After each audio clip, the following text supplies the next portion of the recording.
विवाह आदि की चर्चा करके अतिशय अनुराग में डूब गए हैं।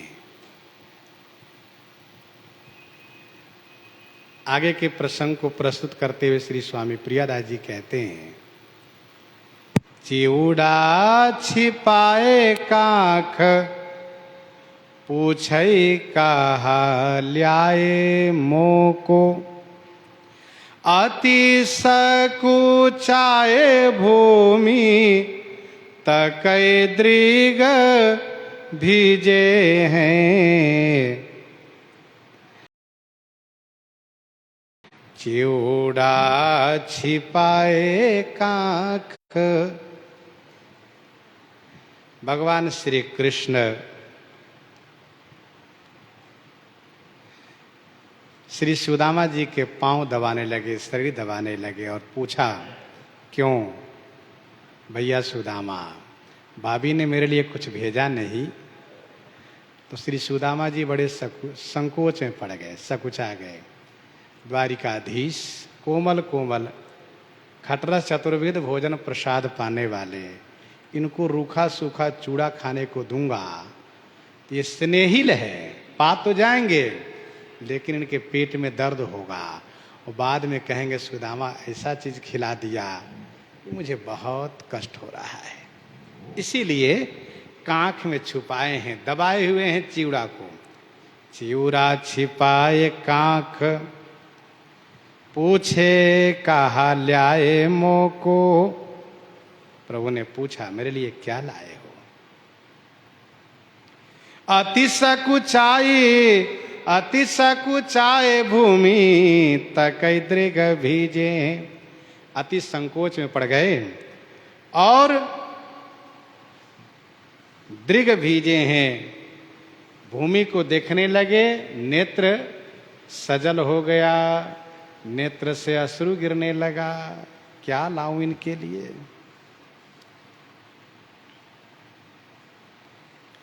भगवान श्री कृष्ण ने कहा, भैया सुदामा अब करवट बदली, इधर भी दबाऊंगा। तो सुदामा जी ने कहा, नहीं नहीं भैया कृष्ण, सब ठीक है, इधर कोई पीड़ा नहीं है, ठीक है। तो भगवान श्री कृष्ण ने कहा, नहीं नहीं, हम तो इधर भी दबाएंगे। इधर दबाया उधर नहीं दबाएंगे तो उनको बुरा लगेगा ना, इसलिए उधर भी दबाऊंगा। तो पकड़ के उनको घुमाना चाहा तो सुदामा जी उठ के बैठ गए और अपनी उस गठरी को संभालते हुए फिर दूसरे कांख में दबा करके लेटना चाहे तो झट से भगवान श्री कृष्ण ने उसको खींच लिया। ये क्या है? खैंची लाई गांठी मुट्ठी एक मुख माझ दई, दूसरी हूँ लेत स्वाद पाई आप रिझे हैं। खैंची लाई गांठी, उस गठरी को खींच लिए। मुट्ठी एक मुख माझ दई, मुख माझ माने मुख में एक मुट्ठी ले लिए, मुट्ठी एक मुख माझ में दई। दूसरी हूं लेत, एक मुट्ठी तो फांक गए, पा गए, और दूसरी मुट्ठी को लिए भी वो भी पा गए। आप रीझे हैं, बड़े प्रसन्न हो गए। आहा, बड़ा आनंद आ गया।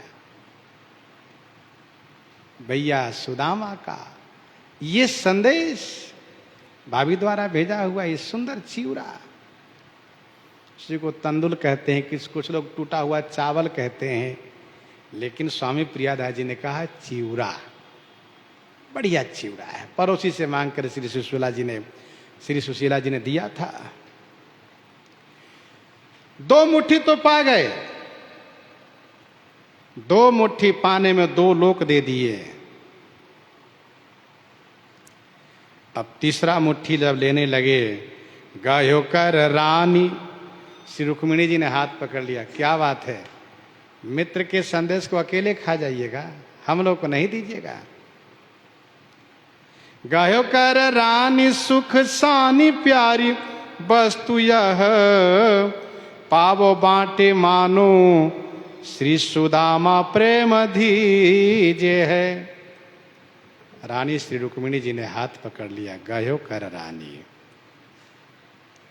सुख सानी प्यारी वस्तु यह वस्तु सुख से सनी हुई प्यारी वस्तु है, इसको अकेले पाए जा रहे हैं।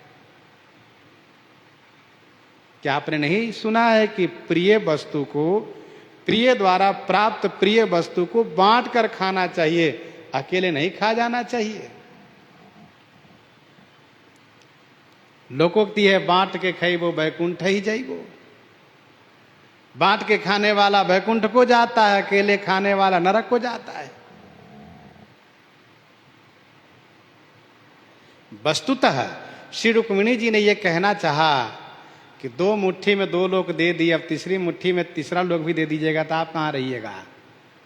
क्या बात है, इतने खुश हो गए कि आप सुदामा बनने जा रहे हैं, सुदामा को आप अपने आप को बनाने जा रहे हैं। ऐसा क्यों?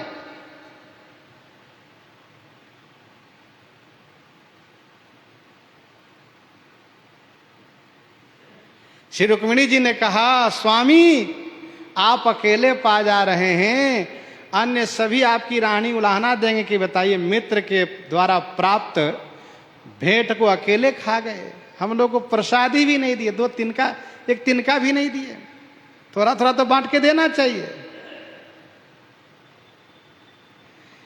तीसरा भाव यह है, श्री रुक्मिणी जी सोच रही खाने को तो खा जा रहे हैं, कहीं इनके पेट में दर्द होगा तो, इसलिए हाथ पकड़ लिया, नहीं खाना आपको, अब दीजिए हम लोग पाएंगे। बांट के खाना चाहिए। एक बार 2 फकीर मिले, कुशल प्रश्न हुआ, पूछा क्यों साहब कैसी चल रही है? कहा साहब बहुत अच्छी चल रही है, खुदा जो देता है उसे खाता हूं, मस्ती में रहता हूं। उसने कहा तब कौन सी मस्ती है तुम्हारी, खुदा तो सबको देते हैं, कुत्ते को भी देते हैं, कुत्ता को भी जो मिलता है खा कर मस्त रहता है, कुत्ते में तुम्हारे में क्या अंतर रहा फिर? कहा अच्छा ये बताओ तुम्हारी कैसी चल रही? कहा हमारी बहुत अच्छी चल रही है, खुदा जो देता है उसको बांट के खाता हूं, मस्त रहता हूं। मतलब जो मिले उसे बांट के खाना चाहिए, अकेले नहीं खाना चाहिए। श्याम जो बिचारी देनी संपत्ति अपार। 7 दिन रहने के बाद श्याम सुंदर ने यह देखा कि सुदामा जी तो निष्काम ही, ने तो कुछ चाहिए नहीं, कुछ नहीं मांग रहे हैं, कुछ नहीं चाहिए, लेकिन सुशीला जी को तो कुछ चाहिए, इसीलिए उन्होंने इनको भेजा है। विश्वकर्मा जी को बुलाया और कहा सुनो, जा करके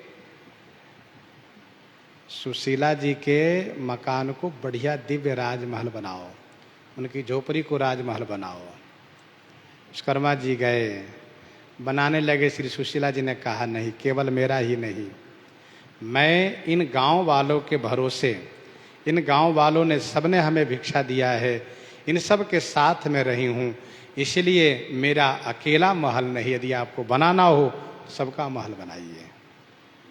श्री विश्वकर्मा जी ने कहा अच्छा रुकिए मैं पूछता हूँ। भगवान श्री कृष्ण से पूछा, कहा ठीक है सबका बना दीजिए।